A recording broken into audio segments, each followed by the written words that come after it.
Assalamualaikum warahmatullahi wabarakatuh. Halo, apa kabar? Anak-anakku sekalian, mudah-mudahan kamu dalam keadaan sehat walafiat ya. Masih semangat kan? Ya, kita harus semangat dalam belajar.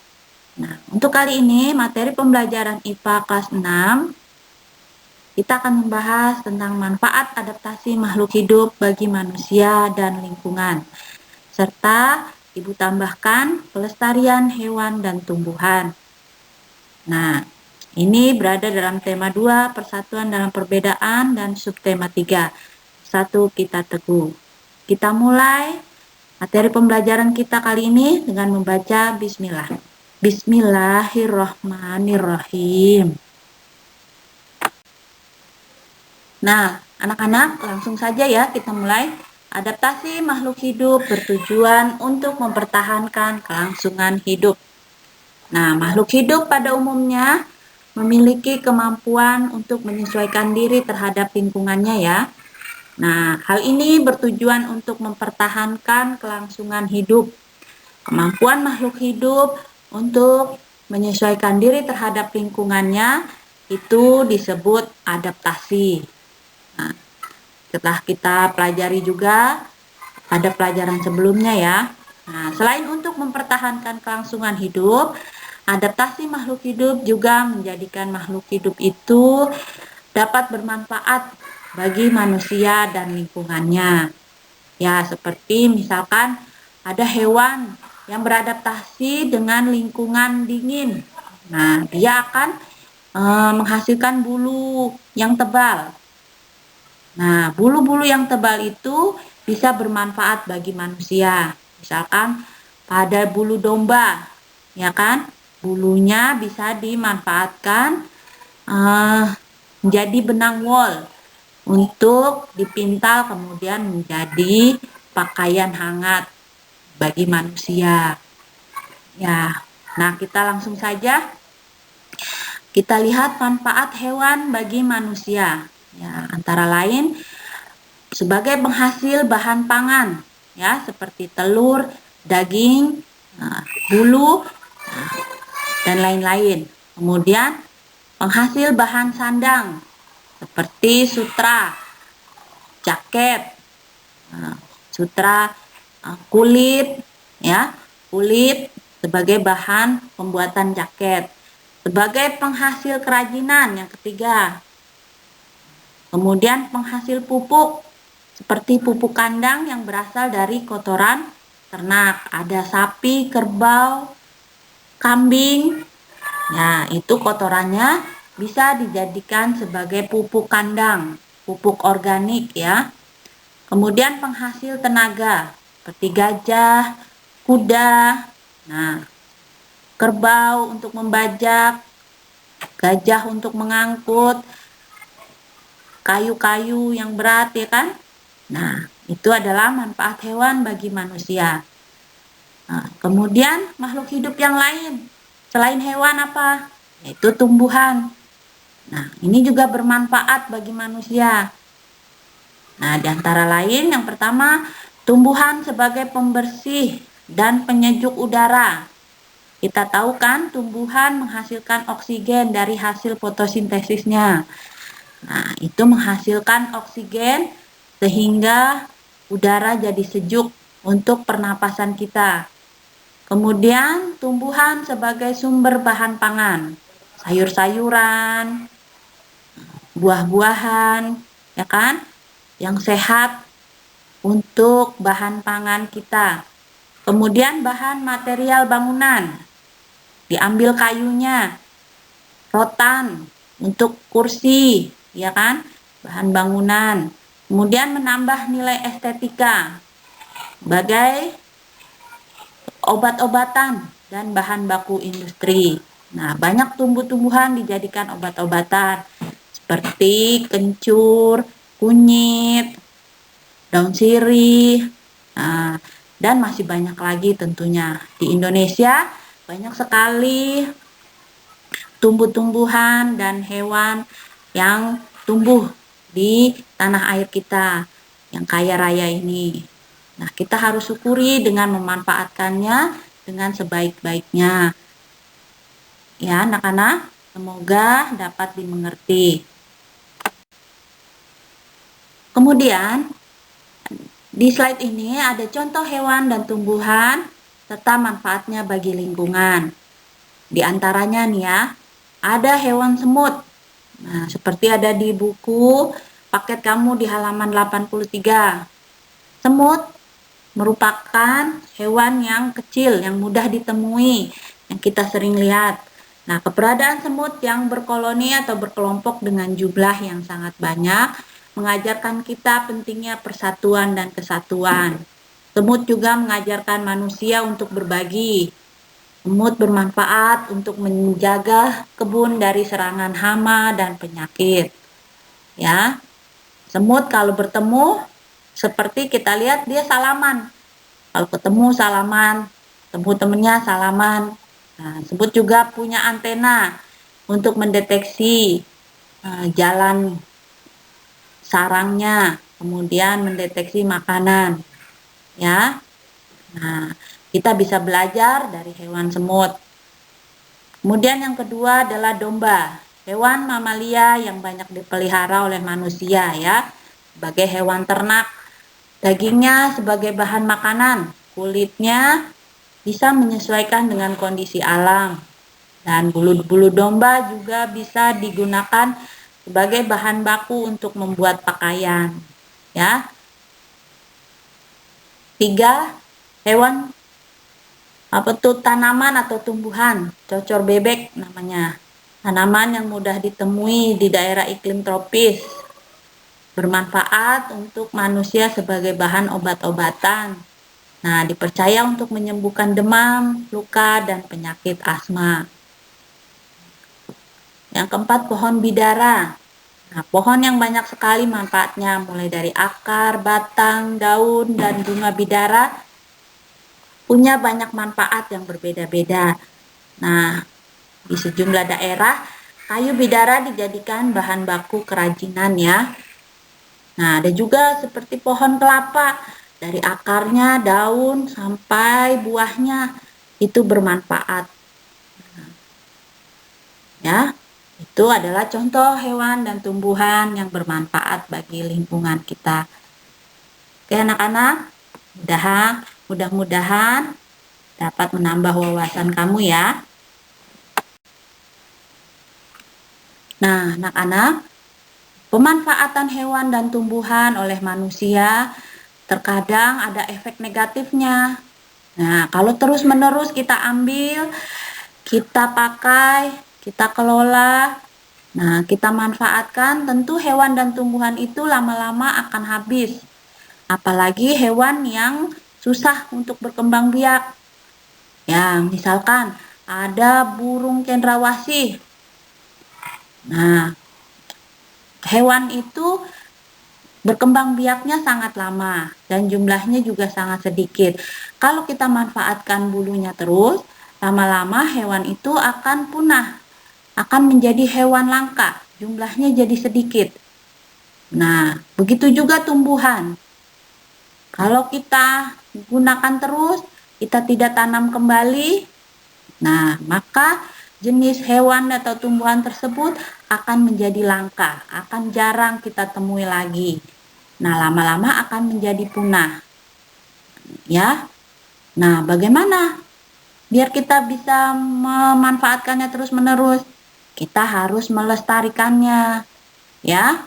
Ada usaha pelestarian hewan dan tumbuhan yang dilakukan oleh masyarakat dan pemerintah agar kita dapat memenuhi kebutuhan kita dan bisa menjaga ekosistem tetap terjaga.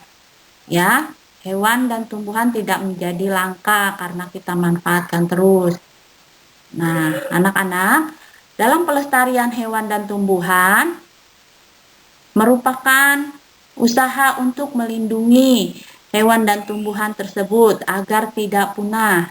Ya, pelestarian hewan dan tumbuhan dilakukan agar manusia tetap dapat memenuhi kebutuhannya. Nah, tujuannya apa?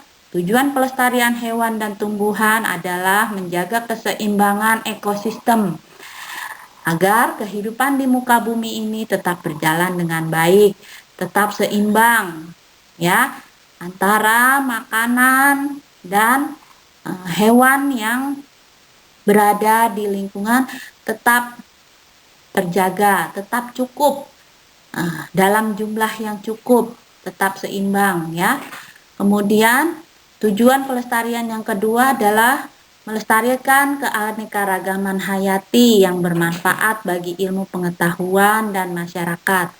Keanekaragaman hayati yaitu keanekaragaman makhluk hidup ya yang bermanfaat bagi ilmu pengetahuan dan masyarakat. Nah, kalau hewan dan tumbuhannya ada, kita bisa untuk belajar, kita bisa untuk meneliti. Nah, bermanfaat kan bagi ilmu pengetahuan. Nah, yang ketiga, memenuhi kebutuhan masyarakat. Misalnya untuk bahan makanan, bahan bangunan, dan obat-obatan. Ya, kita menanam, misalkan bahan bangunan kita dari pohon jati. Pohon jatinya kita ambil terus. Nah, lama-lama tidak ada, habis pohon jatinya. Nah, kita melestarikannya dengan menanamnya kembali, mencari bibit-bibit pohon jati, ya. Nanti bisa terpenuhi kebutuhan kita untuk bahan bangunan, perabot rumah tangga. Nah, jadi kebutuhan kita jadi terpenuhi dan hewan dan tumbuhan juga tetap ada, tetap lestari. Mengerti anak-anak? Ya, mudah-mudahan mengerti ya. Yang keempat, menciptakan lingkungan yang nyaman dan mengurangi pencemaran udara dengan adanya berbagai jenis pohon. Nah, kalau banyak pohon-pohon yang kita tanam, kita melestarikannya dan juga kita mengurangi pencemaran, menciptakan lingkungan yang nyaman dengan udara yang bersih yang dihasilkan dari pohon. Ya, yang kelima, dapat dimanfaatkan sebagai tempat hiburan dengan membuat taman rekreasi atau kebun binatang. Nah, itu diantaranya ada 5 tujuan pelestarian hewan dan tumbuhan agar hewan dan tumbuhan tidak punah ya. Mudah-mudahan dapat menambah wawasan kamu ya anak-anak. Nah anak-anak, pelestarian hewan dapat dibedakan menjadi 2 cara ya, yaitu yang pertama pelestarian in situ. Pelestarian yang dilakukan pada tempat asli hewan atau tumbuhan tersebut berada. Contohnya adalah Suaka Marga Satwa, hutan lindung, dan taman nasional. Nah, Suaka Marga Satwa itu tempat yang melindungi hewan saja, sedangkan hutan lindung kawasan yang melindungi tumbuhan saja. Nah, kawasan yang melindungi hewan dan tumbuhan dua-duanya disebut taman nasional. Ya, jelas ya perbedaannya? Kamu bisa mengerti? Nah, yang kedua, pelestarian ex situ adalah pelestarian hewan yang dilakukan di luar tempat aslinya. Hal itu dilakukan karena hewan dan tumbuhan kehilangan tempat tinggal aslinya. Nah, seperti kamu sering lihat di televisi, ada harimau masuk rumah, masuk perkarangan, masuk peternakan penduduk. Nah, itu dikarenakan kehilangan tempat tinggal aslinya. Hutan-hutannya sudah ditebangi oleh manusia. Nah, akhirnya merugikan manusia itu sendiri ya. Selain itu, pelestarian ex situ juga dilakukan sebagai usaha rehabilitasi, penangkaran, dan pembiakan hewan. Pembiakan hewan ataupun tumbuhan yang langka. Hewan langka atau tumbuhan langka ya. Pelestarian ex situ itu jenisnya antara lain kebun botani seperti taman safari, kebun binatang, dan penangkaran buaya. Ya, mudah-mudahan kalian bisa lebih bertambah wawasannya ya, anak-anak tentang pelestarian hewan dan tumbuhan. agar tidak menjadi hewan dan tumbuhan yang langka. Nah, hewan langka itu apa? Nah, hewan yang jenisnya sedikit, hewan yang hampir punah, ya, itu disebut hewan langka. Nah, kita harus melestarikannya dengan rehabilitasi, dengan penangkaran, dengan pengembangbiakan. Nah, apa saja hewan langka? Seperti harimau, gajah, monyet, ya. Kemudian burung cendrawasih, badak. Nah, tentunya kamu sudah tahu macam-macam hewan langka. Nah, tumbuhan langka seperti rafflesia, bunga bangkai, dan lain-lain, ya. Kamu juga bisa cari di buku, ya, bisa baca di buku, searching di Google, ya, tentang hewan-hewan langka. Oke anak-anak, semoga kamu bisa mengerti dan menambah wawasan kalian ya tentang pemanfaatan hewan dan tumbuhan, juga pelestariannya. Nah, anak-anak, Ibu berharap kamu bisa mengerti, kamu bisa membacanya ulang-ulang ya, dan kamu bisa hafal dengan materi pelajaran ini. Nah, jangan lupa untuk mengerjakan latihan soalnya ya. Kerjakan di link yang akan Ibu kirim lewat WA. Ada 5 pertanyaan nih. Jawablah pertanyaan-pertanyaan berikut dengan jelas dan benar ya. Kamu bisa menjelaskannya. Nomor 1, tuliskan 3 tumbuhan yang dapat dimanfaatkan sebagai obat dan pewarna alami. Ya, kamu tentu tahu. Kalau kurang tahu, kamu bisa tanya ayah bunda kamu. Ya, sebagai obat atau sebagai pewarna. Dicampurkan di makanan. Nah, cuma 3 saja kok, nggak banyak. Yang kedua, hewan-hewan di bawah ini yang dapat dimanfaatkan sebagai bahan pangan adalah gambar yang mana ya? Kamu boleh lihat, kamu boleh pilih yang mana. Kemudian, tuliskan 3 manfaat hewan bagi kehidupan manusia. Kamu berikan contohnya, hewan apa saja. Kemudian, yang keempat, tahukah kamu apa yang dimaksud dengan hewan langka? Nah, tadi Ibu udah jelaskan, hewan langka yaitu hewan yang bagaimana ya? Nah, coba kamu kasih tahu contohnya, biar kamu bisa lebih pintar, bisa lebih ingat. Oke anak-anak? Nah, yang terakhir, mengapa kita harus bersatu dalam melestarikan hewan dan tumbuhan? Nah, jelaskan alasan kamu ya, harus bersatu. Bisa nggak sendiri-sendiri? Nah, kamu tentu sudah tahu jawabannya kan? Nah, jelaskan alasan kamu, alasan jawaban kamu. Oke anak-anak? Nah, jangan lupa ya dikerjakan di link yang akan Ibu kirim via WA. Nah, demikianlah pembelajaran kita hari ini. Terima kasih atas perhatiannya. Mohon maaf atas kekurangannya. Kita akhiri dengan baca hamdalah. Alhamdulillahirabbil alamin. Akhir kata, Assalamualaikum warahmatullahi wabarakatuh.